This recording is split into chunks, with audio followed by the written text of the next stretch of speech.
Welcome back to Ladies of Another View on Back, and we are now joined with Geremy Olson, and we're going to switch gears, and I'm going to let Carmen introduce him because she found this great guest. Oh, well, I'm going to put a little plug in here, but I don't know if you folks know about the publication called The Dakotan, and you can get it in your email, and I do get it. And when I opened it yesterday morning, I think it was yesterday morning, there was this picture of this book, and I thought, this is amazing. It looks really good.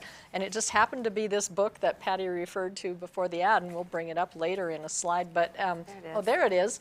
And I looked and I saw the author, and I thought, I wonder where, I started researching where I could get it or anything. Wound up finding Geremy Olson, and he's actually living in Washburn, North Dakota. And he and I had a great conversation, and I said, please, can you come on our show? He's got so much to tell us, and the book is amazing.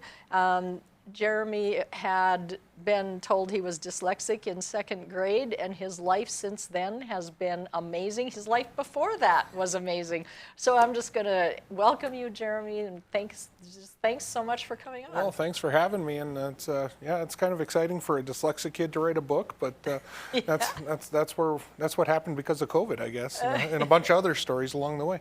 How old were you when you found out you were dyslexic? I was in 2nd grade. So 1st grade, I went to a huge school. I had 6 kids in my 1st grade class. There was 85 kids total, and then the next year I ended up going to a really big school, and I had 40 kids in my class, and that's when I was diagnosed with dyslexia. And and that's a whole other book I guess we could write and talk about, because just all the things that nobody understood about learning disabilities and stuff like that. And but at the end of the day, everything that got me in trouble or I struggled with in high school is what people pay me for today. So, that so often happens. Yeah. I have met some kids that were dyslexic, and they grew up just with amazing lives, and they were funny, and they figured out, they were clever because they figured out how to make things work. Well, let's talk about the outdoors, because that's what your book is about, but it's not just about the outdoors, is it? No. Campfires Kids in the Outdoors is, it's set in the outdoors because that's what me and my family do a lot of. But realistically, it's a leadership book. It's a book on how to raise kids to be leaders. So many, everybody who is an employer and tries to hire somebody struggles with finding leaders. We have, people coming out of college, and they may know a trade, but they don't have any of those leadership skills. And so a lot of the skills that I learned growing up on the farm, in Boy Scouts, as a first responder, the skills that we utilize in work and out on the fire line are all incorporated in this book, and the book really tells the story of how we raised our kids to be leaders, and the nuts and bolts of how to do that, and it just happens to be with a lot of outdoor stories. You mentioned the fire line. Maybe you want to go into that a little bit, little of your background. Yeah, where do you come from with your adult life? So I grew up in the Minot area. I went to the Lac Burlington High School, and up there, and I got certified as a first responder when I was a sophomore in high school the first time. Before I graduated college, I had 9 life saves, as either as out in the wilderness and different things like that. But when I moved back home in 2003 back to North Dakota, I ended up being a volunteer firefighter. And in 2005, 17 years ago, I was out on a grass fire in April, and ended up falling off that fire truck and getting burned, and spent 3 years learning how to walk. But then, as part of all that, I ended up into fire almost full time for many years, and worked for the North Dakota Forest Service. And then from 2011 until now, I'm on retainer and stuff to work with the state of Montana for wildfire prevention, and go to the biggest fires in the country, up until about 3 years ago, when my health and stuff started getting to the point where I can't do that. So that's kind of where all that comes from. And so we've got a lot of history that's all packed in that little book. Right. And I'd like to take it a little step further, because I think that's a big part of the story that built this book, was what happened to you and your family then when you got burned, and just how much did it affect your life? Well, most people don't realize if you're a firefighter or a first responder in North Dakota, and you get injured and you own your own business, or you're a farmer and rancher, there's very little help for you. If you work for somebody and you get a W-2, financially you're taken care of.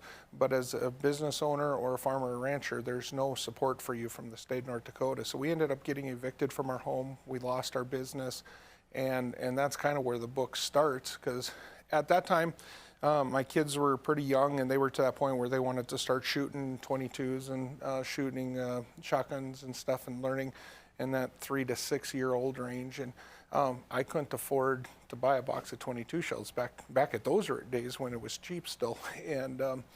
And we always knew, my wife and I, that we were going to raise our kids where if they wanted something, they had to earn it.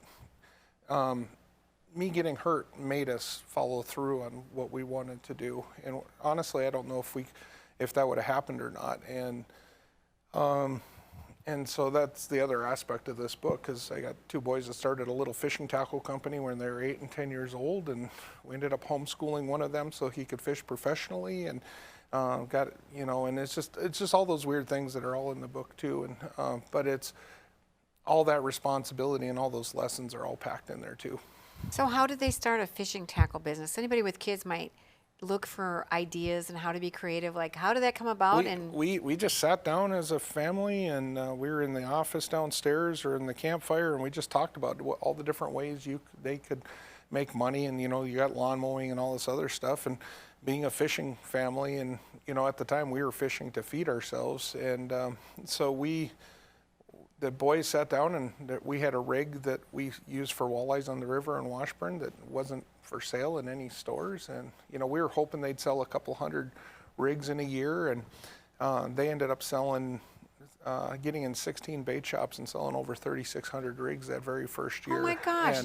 So what kind of money did they make? How old were they? They were 8 and 10 that 8 year. and 10. So 8 and 10. they made pretty good money for 8 and 10, and there was a couple of years between now and then that they did better than I did in a couple of years, and it's just and it's just up and down. And I think the thing that's interesting is Missouri Secrets isn't a business that they started to be profitable and run. It was a business for them to learn how to live life, how to run a business, how to manage people, and how to build relationships. And it's great nowadays, especially like I feel like parents don't parent kids anymore. They want to be their friends. And like, you must have had some conversation when you were hurt that, things are going to be hard, and you told your kids this, and you guys kind of came together as a family and found out how to get around that and made kids responsible for them, their own actions, and they became leaders by doing this. Yeah, and I think one of the misconceptions is people think, well, how are you supposed to be the right parent? And we forget that there's stages to parenting. When kids are little, that 1 to 4 year old stage, that's a disciplinary stage where there's yeses, do's and don'ts, and there's rules and different things like that. But then as they get older, we need to start transitioning to that friendship when they're in high school and college and stuff like that. And so by understanding those steps and teaching them the different parts of life with that understanding, then you have a better relationship with your kids, and there's a lot less damage done. Because if you don't discipline kids when they need to be disciplined, bad things happen. When you're trying to be their friends when you're not being their friend when you should be, then bad things happen too, and vice versa. And we cover all that in the book. How old are your kids now? This year they'll be 22, 20, 18, and 16.